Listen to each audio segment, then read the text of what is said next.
kept my mouth shut for 25 years. I don't know what you're expecting, now that you're back. I'm expecting adequate compensation. Tulsa.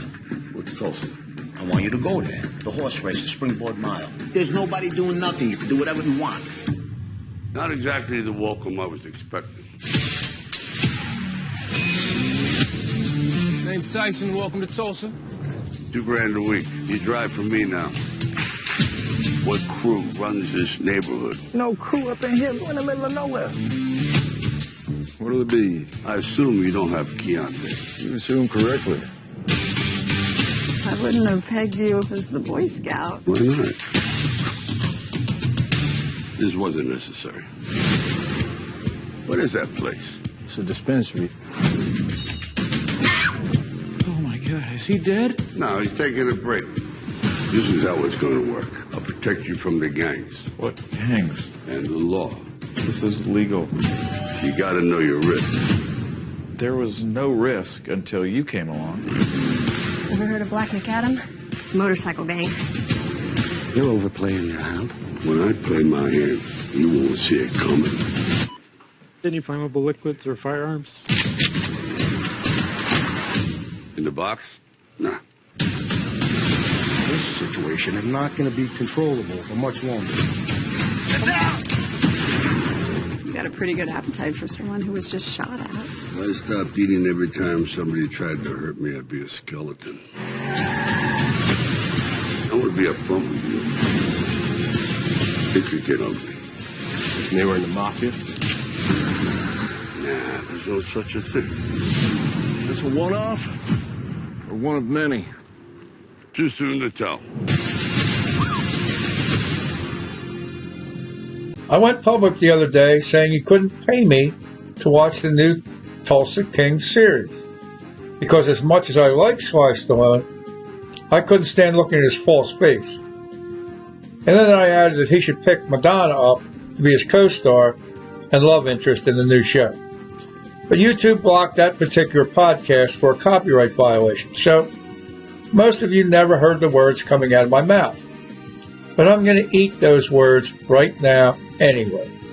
Two people whose opinions I respect, Donald Moore and Bernie Mullen, told me they liked the show. So I watched it last night. In fact, I watched the whole first season, and I really liked it. Good writing, good plotting, good acting. But an interesting comparison immediately popped into my mind. The concept of Tulsa King is amazingly similar to the concept of Lilyhammer. Here's how IMDb describes Tulsa King. Following his release from prison, Mafia capo Dwight the General Manfredi is exiled to Tulsa, Oklahoma, where he builds a new criminal empire with a group of unlikely characters. And here's how IMDb describes Lilyhammer. A New York mobster goes into hiding in rural Lillehammer, Norway, after testifying against his former associates. Both series are mafia shows, where a high-ranking boss relocates and starts mafia-like operations in his new locale. Tulsa King moves from New York to Tulsa, Oklahoma, and Lilyhammer moves from New York to Lillehammer, Norway. And both shows have the main character return to New York for an episode or two. A lot of shoot-'em-up bang-bang in both shows. Now let's look at the two stars. Sly Stallone and Little Stevie Van Zandt. Both older men and both stars. I should say, superstars. Sly in dozens of movies. And Little Stevie in a few rock and roll groups, including the E Street Band. In fact, Little Stevie's currently on tour with Bruce Springsteen and the E Streeters. And both of these old guys hook up with women. In fact, Little Stevie knocks up a young Norwegian blonde and they have twins, while Sly has two affairs during the first season, and one who betrays him to the ultimate degree. Can't wait for the second season to see the turnaround. So, how about that for a turnaround? I refused to watch Tulsa King one day and fell in love with the show less than 24 hours later. Thanks to Donald, Bernie, don't forget, Born to be Wild, Caribbean Queen, Innocent Man, and Dead Stripper are all available at Amazon. Get yours before the supply runs out.